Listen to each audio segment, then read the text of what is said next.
अब recruitment assistant sub inspector stenographer and head constable ministerial in CISF में बहुत अच्छी वैकेंसी आई हैं। और ये नोटिफिकेशन उन लोगों के लिए जो लोग 12th पास कर चुके हैं और 18 से 25 की एज के बीच में हैं, उनके लिए बहुत अच्छी वैकेंसी आई हैं, जो कि हेड कांस्टेबल और स्टेनोग्राफर की आई हैं। जिसमें क्या है कि डेट जो है ऑनलाइन एप्लीकेशन शुरू हो रहा है 25/9/2022 से लेके 25/10/2022 तक एप्लीकेशन शुरू हो रहा है। जिसमें कि जो 25/10 लास्ट डेट है 5 बजे तक, उसके पहले आप लोग फॉर्म भर लीजिए। बहुत अच्छी वैकेंसी है। इसके बारे में आगे डिटेल नोटिफिकेशन देखते क्या उन्होंने दिया है। तो इसमें ऑनलाइन मोड पर एप्लीकेशन भरना होगा। जो भी 18 से 25 की एज के बीच के लोग हैं वो लोग अप्लाई कर सकते हैं। इसमें क्या होगा कि रिटन पहले नंबर में तो इसका पीएचटी होता है, पीएचटी इन डॉक्यूमेंटेशन, जिसमें कि पहले नंबर पीएचटी का मतलब फिजिकल स्टैंडर्ड टेस्ट। वहाँ पर आपको सेंटर पे सबसे पहले बुलाएंगे, एडमिट कार्ड इशू होगा, एग्ज़ाम इसके बाद होगा। पहले तो वहाँ पर आपके हाइट वगैरह और सब नापी जाएगी। और हाइट इसमें दिया है उन्होंने, फिजिकल स्टैंडर्ड टेस्ट भी उन्होंने दिया है कि क्या मेजरमेंट होने चाहिए। उसके लिए आपकी 1.65 हाइट होनी चाहिए। और उसके अलावा चेस्ट जो है, ये देखिए इसमें कैंडिडेट इंस्पेक्टर शेड्यूल्ड ट्राइब्स 165 होनी चाहिए मेल हाइट, स्टैंडर्ड टेस्ट। और उसके अलावा जो रिलैक्सेशन होगा गोरखा और जो हिल्स एरिया से आते हैं उनकी 162.5 सेंटीमीटर तक होनी चाहिए। और फीमेल के लिए 155 और रिलैक्सेशन वालों की 150 सेंटीमीटर की हाइट होनी चाहिए। उसके बाद आते हैं चेस्ट पे, तो सभी दोनों पोस्टों के लिए स्टेनोग्राफर और हेड कांस्टेबल के लिए चेस्ट 162 चेस्ट होगा 77 से 82 सेंटीमीटर का मिनिमम। और उसके बाद एक्सपेंशन पर 5 सेंटीमीटर बढ़ना चाहिए। और शेड्यूल्ड ट्राइब्स के लिए छूट है। इसमें शेड्यूल्ड ट्राइब्स के लिए सिर्फ है 76 से 81 सेंटीमीटर तक के बीच में होना चाहिए। वेट जो है हाइट के हिसाब से वेट होना चाहिए आपका।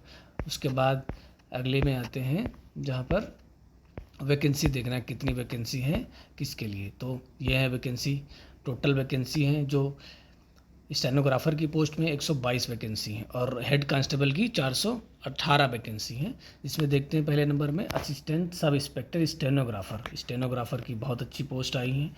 डायरेक्ट मेल से जो है सब इंस्पेक्टर की है, कितनी पोस्टें हैं वो भी टोटल मिला के 94 हैं। और डायरेक्ट जो फीमेल की 10 हैं। और उसके अलावा जो डिपार्टमेंटल लोग हैं वो 18 पोस्टें डिपार्टमेंटल की हैं। लेकिन उन्होंने इसमें ये भी दिया है कि अगर डिपार्टमेंट के कैंडिडेट पूरे नहीं हुए तो ये डायरेक्ट रिक्रूटमेंट से भर्ती कर लिए जाएंगे। जो कि आपके देख सकते हैं कि इसमें 18 वैकेंसी दी हुई हैं। फिर आते हैं कि हेड कांस्टेबल में कितना है। हेड कांस्टेबल में डायरेक्ट मेल की है टोटल 319 वैकेंसी और डायरेक्ट फीमेल की हैं 36 वैकेंसी और डिपार्टमेंटल की हैं 63 वैकेंसी, जो बहुत अच्छी वैकेंसी है। अभी बीएसएफ में आई हुई थी, बीएसएफ का फॉर्म कंप्लीट हो गया, डेट क्लोज हो गई। अब सीएसआईएफ में, जो कि काफ़ी रेपुटेटेड आर्म फोर्स है, होम मिनिस्ट्री के अंदर आता है। तो आप लोग इस फॉर्म को अगर आप एलिजिबल हैं और भरिएगा। लेकिन इसमें जो स्टेनोग्राफर वालों के लिए बहुत अच्छा मौका है, क्योंकि 122 पोस्टें हैं जो कि जनरली इतनी आती नहीं है, हमेशा 20, 30, 10 ऐसे स्टेनोग्राफर में आती हैं। इस बार 122 पोस्टें हैं, जो कि बहुत अच्छी बात है। तो जितने भी लोग स्टेनोग्राफर आती है वो लोग इसको देख लें। और इसमें जो स्किल की बात है, इसमें पहले पीएचडी के बाद एग्ज़ाम होगा, एग्ज़ाम के बाद फिर स्किल होगा। स्किल में स्टेनोग्राफर की 80 वर्ड पर मिनट की डिक्टेशन मांगी उन्होंने, 10 मिनट की डिक्टेशन होगी। जो एसएससी ग्रुप डी में जिस तरीके से देखते हैं डिक्टेशन, उसी प्रकार से होगा। लेकिन हेड कांस्टेबल के लिए स्किल टेस्ट में होगा कि जो टाइपिंग है वो इंग्लिश की 35 वर्ड पर मिनट होनी चाहिए और हिंदी की 30 वर्ड पर मिनट होनी चाहिए। ये आपकी स्किल होनी चाहिए जो कि इन्होंने मांगा है। तो बहुत अच्छी पोस्टें हैं, आप सब लोग अप्लाई कीजिएगा। जो लोग इसमें एलिजिबल हैं वो लोग देखिए 10 मिनट। तो उसके अलावा इंग्लिश की जो डिस्क्रिप्शन है वो 50 मिनट इन टाइपिंग के लिए मिलेंगे और 65 मिनट जो है हिंदी टाइपिंग के लिए दिए जाएंगे आपको, कंप्यूटर पर डिक्टेशन जो आपने लिखी उसको ट्रांसक्राइब करने के लिए। Head constable 35 minimum English word पर मिनट इंग्लिश की होनी चाहिए और 30 वर्ड जो है वो हिंदी की होनी चाहिए। उसके बाद जब इसका अब हम सिलेबस डिस्कस करते हैं कि इसमें सिलेबस क्या उन्होंने पूछा है। तो आते हैं सिलेबस पर और देखते हैं सिलेबस क्या इन्होंने दिया। और हाँ, सेंटर के लिए देख लेते हैं कि सेंटर कहाँ कहाँ है।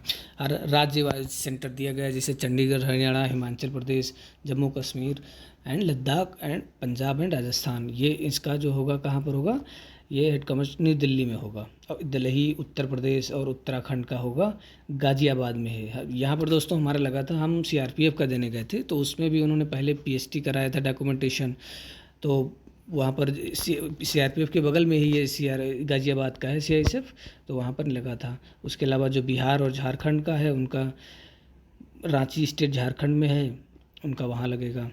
बाकी स्टेट का नीचे दिया हुआ है, हर स्टेट वाइज सबका सेंटर लगा है। लेकिन इसमें सबसे इम्पॉर्टेंट बात यह है कि इन्होंने जो जात सर्टिफिकेट, कास्ट सर्टिफिकेट मांगा वो सेंट्रल गवर्नमेंट का मांगा है। तो कोई भी जो लोग भी इसको फॉर्म भरें वो लोग एक चीज़ का ध्यान रखें कि इसमें सेंट्रल गवर्नमेंट का कास्ट सर्टिफिकेट लगा है। हम भी, हमारा सीआरपीएफ में पीएसटी में हम बाहर डॉक्यूमेंटेशन में बाहर हो गए थे, जिसमें हमारे पास स्टेट का जो था वो कास्ट सर्टिफिकेट था, तो इसलिए जो लोग इसको अप्लाई करें वो लोग सेंट्रल का कास्ट सर्टिफिकेट ज़रूर बनवा लें, अदरवाइज़ आप एग्ज़ाम से बाहर कर दिए जाएंगे।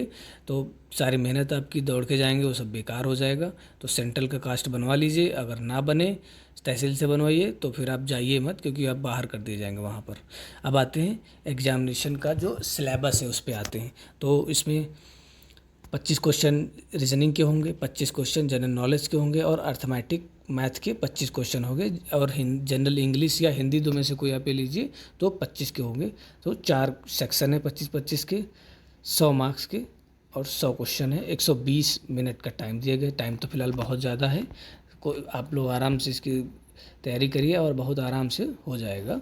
बस ये स्किल तैयार होना चाहिए, क्योंकि स्किल में बहुत से बच्चे फेल होंगे। 35 वर्ड पर मिनट इंग्लिश टाइपिंग है और हिंदी 30 वर्ड पर मिनट है। तो ये हिसाब से आपका टेस्ट क्वालिफाइंग नेचर रहेगा। रिटन एग्ज़ाम के बाद जो कट ऑफ बनेगी उसके बेस पर आपका स्किल टेस्ट होगा। स्किल टेस्ट के बाद जो बच्चे बनेंगे उसके बाद उनका मेडिकल होने के बाद फाइनल मेरिट आएगी, जिसके बाद लोगों का सिलेक्शन होगा, जो लोग पास होंगे, क्वालिफाई होंगे। तो गाइज ये नोटिफिकेशन थी। आप अगर इस चैनल पे पहली बार हैं तो इसको सब्सक्राइब करें, ताकि चैनल में व्यूअर्स बढ़ें और चैनल बना रहे, इसलिए आप लोग इसको सब्सक्राइब करें। Thank you.